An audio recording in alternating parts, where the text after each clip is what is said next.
Pope John Paul II appointed Joseph Ratzinger prefect of the Congregation for the Doctrine of the Faith, the Holy See's body responsible for overseeing the correctness of Catholic doctrine. Cardinal Ratzinger maintained his stance on the Valtorta issue until he made the decision to personally investigate the matter.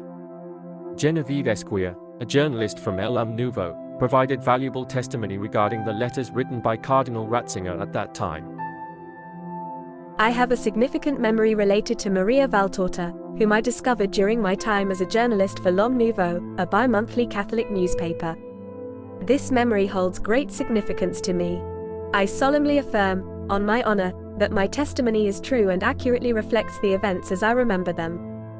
Unfortunately, I do not recall the precise date of the events I am about to recount, but they occurred between the years 1990 and 1994. During this time, we published highly favorable articles about Maria Valtorta and sold her books in our bookstore. However, our course of action changed when we received a letter from Cardinal Joseph Ratzinger, who was the prefect of the Congregation for the Doctrine of the Faith at that time. The letter, addressed to Marcel Clement, the editor of the newspaper, requested that we temporarily halt publishing articles about Valtorta and suspend the sale of her books. The reason provided was that her writings required further examination.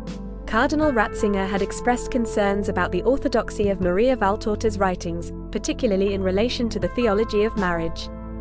He suspected the presence of possible Jansenist influences and deemed it necessary to thoroughly study her writings.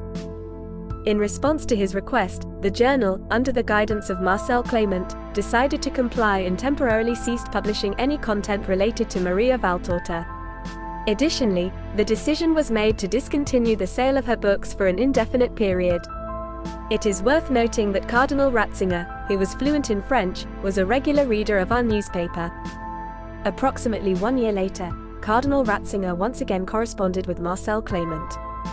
During our daily meeting for the Rosary after the workday, Clement shared the contents of this letter with us. The Cardinal expressed his gratitude for our obedience and informed us that, following his thorough review, we were permitted to resume publishing articles about Maria Valtorta and selling her works.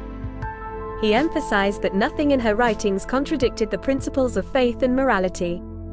Consequently, we enthusiastically resumed writing about Valtorta and resumed the distribution of her books. Unfortunately, I do not possess a copy of the letter in question, as it may be among Marcel Clement's papers, which have been passed down to his grandson and are not available in the magazine's archives. However, I personally witnessed and heard the letter being read. I hereby grant authorization for the use of my testimony in accordance with its contents. Geneviève Esquier. By sharing this information in writing for the first time, Geneviève Esquier has made this fact, which was previously known mainly to scholars of the work, more widely accessible to the general public in a detailed manner. It is unfortunate that the official correspondence remains untraceable to this day. However, there is hope that in the future these letters will be discovered and made available for publication.